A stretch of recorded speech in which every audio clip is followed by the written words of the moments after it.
নমস্কাৰ স্বাগতম জনাইছো আপোনালোক সকলোকে মোৰ চেনেললৈ আৰু এই ভিডিঅ'লৈ আপোনালোক সকলোকে মোষ্ট ওয়েলকাম। আজি এই ভিডিঅ'ৰ জৰিয়তে ব্ৰেক ৰাশিৰ 2026 বৰ্ষৰ আগষ্ট মাহৰ বাবে টেৰট কাৰ্ড ৰিডিং আপোনালোকৰ সন্মুখলৈ লৈ আহিছো। প্ৰতিটো ৰাশিৰ বাবে টেৰট কাৰ্ড ৰিডিং মোৰ এই চেনেলত পোষ্ট কৰা হ'ব। আজি এই ভিডিঅ'ৰ জৰিয়তে ব্ৰেক ৰাশিৰ আগষ্ট মাহৰ গুৰুত্বপূৰ্ণ দিশসমূহ যেনে তেওঁলোকৰ কেৰিয়াৰ, চাকৰি, ব্যৱসায়, শিক্ষা, স্বাস্থ্য লগতে ব্যক্তিগত সম্পৰ্কসমূহৰ ওপৰত আপোনালোকৰ দৃষ্টিগোচৰ কৰিবলৈ চেষ্টা কৰা হ'ব। লগতে এই টেৰট কাৰ্ড ৰিডিং হ'ব টোটেলি সাইকিক ৰিডিং। তেন্তে আহক পলম নকৰি প্ৰভুৰ নাম লৈ বৃষ ৰাশিৰ আগষ্ট মাহটো কেনেদৰে পাৰ হ'ব তাক আজি টেৰট কাৰ্ডৰ জৰিয়তে বিশ্লেষণ কৰা আৰম্ভ কৰোঁ। বৃষ ৰাশিৰ জাতক জাতিকাসকল আগষ্ট মাহৰ আৰম্ভণিতে হয়তো আপোনালোকৰ কিবা মানসিক চিন্তা থাকিব পাৰে, কিন্তু মানসিক চিন্তা থাকিলেও আপোনালোকে কিন্তু নিজৰ কৰ্মসমূহ সময়মতে কৰা দেখিবলৈ পোৱা গৈছে। আপোনালোকক নিজৰ কৰ্মৰ ক্ষেত্ৰত ডিসিপ্লিন মেইনটেইন কৰা, নিয়মানুবৰ্তিতা মেইনটেইন কৰা দেখিবলৈ পোৱা গৈছে। এই মাহত হয়তো আপোনালোকে কঠোৰ পৰিশ্ৰম কৰিব পাৰে আৰু এই মাহত আপোনালোকে নিজৰ কৰ্মৰ বাবে বেলেগৰ পৰা যথেষ্ট ভাল সাৰ্টিফিকেট পোৱা, ওয়েল ৰেকগনিশ্যন পোৱা, প্ৰশংসা পোৱাও দেখিবলৈ পোৱা গৈছে। মানসিক চিন্তা থাকিলেও নিজৰ চিন্তাসমূহ এটা সাইডত ৰাখি আপোনালোকে নিজৰ কৰ্মত নিজকে সম্পূৰ্ণ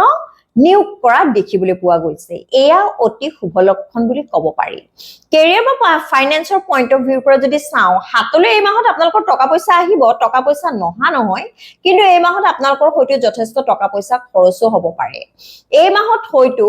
আপোনালোকে কাৰোবাক টকা পইচা দান দক্ষিণাও দিব পাৰে বা কোনোবাই হয়তো আপোনালোকৰ পৰা টকা পইচা এই মাহত ধাৰ ল'বও পাৰে। কিন্তু এটা ক্ষেত্ৰত আপোনালোকে সাৱধান হ'ব যে এই মাহত আপোনালোকক কোনোবাই টকা পইচা ধাৰ লৈও, আপোনালোকৰ পৰা কোনোবাই টকা পইচা ধাৰ লৈও কিন্তু পিছত পৰিশোধ নকৰিব পাৰে। অৰ্থাৎ এই মাহত আপোনালোকক আৰ্থিক ক্ষেত্ৰত হয়তো কোনোবাই বিশ্বাসঘাতকতা কৰিব পাৰে। গতিকে কাৰোবাক টকা পইচা ধাৰ দিয়াৰ আগত সেই ব্যক্তিজনৰ সবিশেষ জানিহে আপোনালোকে টকা পইচা ধাৰ দিব।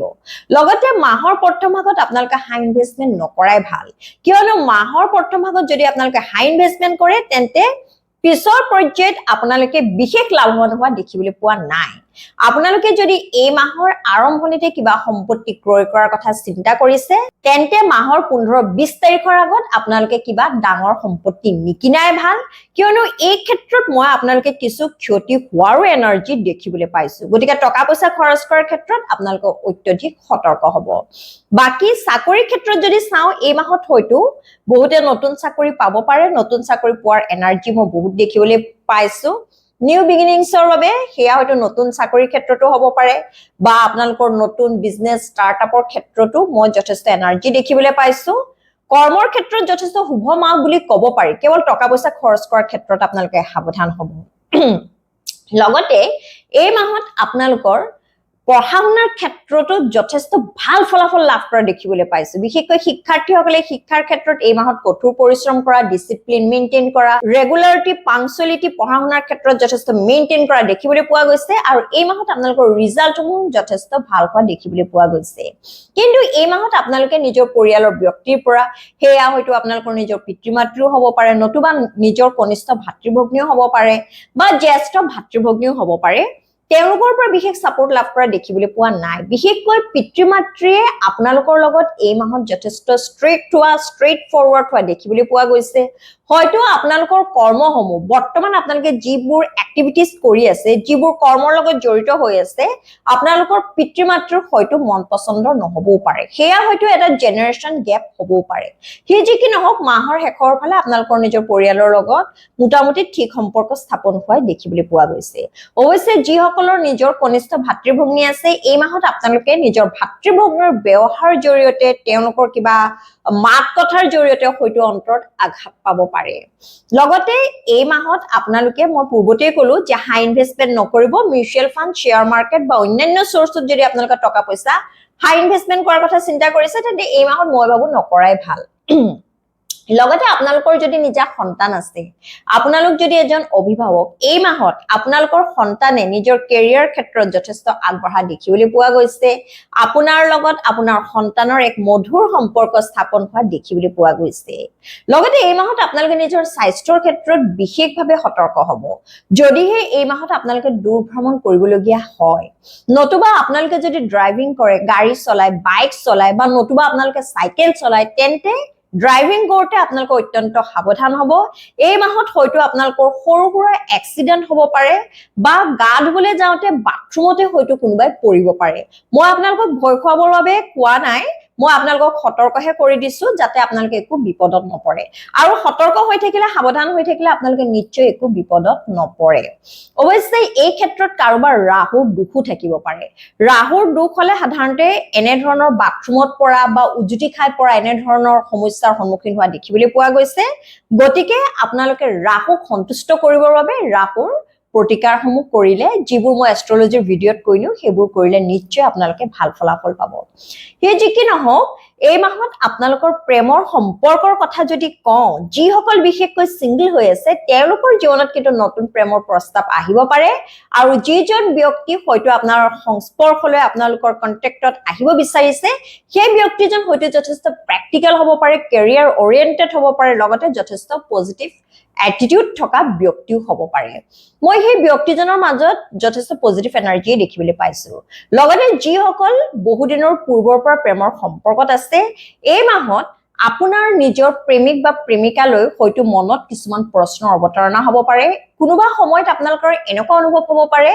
যে সেই ব্যক্তিজনে আপোনালোকৰ টকা পইচা আপোনালোকৰ সম্পত্তি নতুবা আপোনালোকৰ ফাইনেন্সিয়ালি ষ্টেবল হৈ থকাৰ অৱস্থা দেখিহে যেন আপোনাৰ সন্মুখলৈ আহিছে সেই ব্যক্তিজনৰ বাবে যেন টকা পইচাই সৰ্বোচ্চ নতুবা আপোনালোকৰ ফেমিলি বেকগ্ৰাউণ্ড চাইহে সেই ব্যক্তিজনে যেন আপোনাৰ কাষ চাপিছে অৰ্থাৎ আপোনালোকৰ মাজত যেনে ধৰণৰ ইমোচনেল এটাচমেন্ট থকাটো প্ৰয়োজনীয় আপোনালোকে ইজনে আনজনক মানসিকভাৱে যেনেকৈ বুজাটো প্ৰয়োজনীয় তেনে ধৰণৰ মই পজিটিভ এনাৰ্জি কিন্তু এই মাহত কাৰো ক্ষেত্ৰত দেখিবলৈ পোৱা নাই অৱশ্যে সকলো বৃষ ৰাশিৰ প্ৰেমিক প্ৰেমিকাৰ মাজত যে মই পজিটিভ এনাৰ্জি দেখা নাই মই সেইটো ক'বলৈ বিচৰা নাই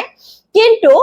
তেওঁলোকৰ মাজত কাৰো ক্ষেত্ৰত প্ৰেমৰ দিশত মই যথেষ্ট স্বাৰ্থপৰতাহে দেখিবলৈ পাইছো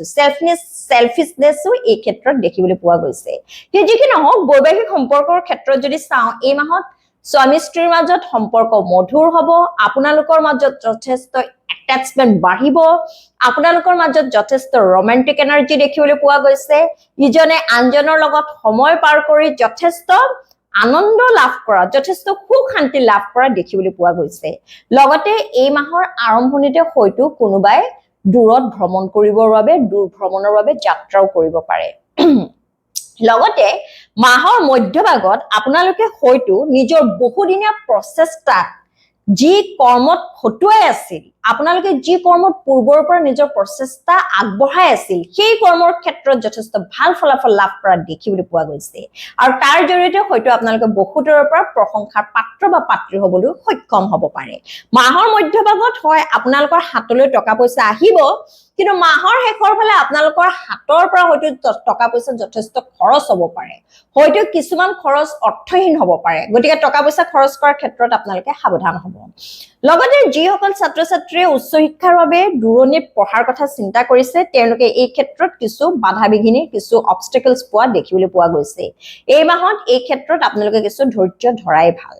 লগতে এই মাহত বন্ধুবৰ্গৰ পৰা আপোনালোকে সকলো ক্ষেত্ৰতে হয়তো বিচৰা ধৰণৰ সহানুভূতি লাভ নকৰিব পাৰে কোনো বন্ধুৱে আপোনালোকক হয়তো মানসিকভাৱে কিছু অন্তৰত আঘাত দিব পাৰে এই মাহত বন্ধুবৰ্গৰ লগত আপোনালোকে বিশেষ সময় অতিবাহিত কৰা দেখিবলৈ পোৱা নাই হয়তো আপোনালোকে যথেষ্ট কৰ্মব্যস্ত হৈ থকাৰ বাবে নিজা প্ৰজেক্টত কাম কৰি থকাৰ বাবে হয়তো বন্ধুবৰ্গক বেছি সময় দিব পৰা নাই অৱশ্যে কোনো ক্ষেত্ৰত আপোনালোকৰ বন্ধুবৰ্গৰ আচল চৰিত্ৰৰ কথাও হয়তো আপোনালোকে বৰ্তমান সময়ত গম পাবলৈ সক্ষম হৈছে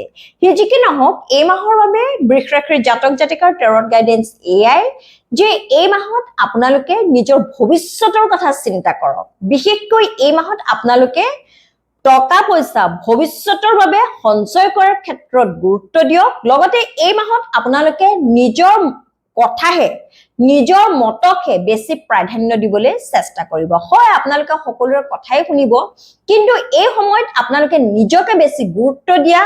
নিজৰ লক্ষ্য আৰু উদ্দেশ্যৰ ওপৰত বেছি কাম কৰা নিজৰ হবিজ নিজৰ পেশেন্সৰ ওপৰত বেছি ফোকাস কৰাৰহে উপযুক্ত সময় বুলি ক'ব পাৰি প্ৰকৃতাৰ্থত ক'বলৈ গ'লে এই সময়ত আপোনালোকে নিজৰ কথা ভবাটোহে বেছি প্ৰয়োজন হৈ পৰা দেখিবলৈ পোৱা গৈছে তেন্তে বৃষ ৰাশিৰ জাতক জাতিকাসকল এয়া হল আগষ্ট মাহৰ বাবে আপোনালোকৰ টেৰট কাৰ্ড ৰিডিং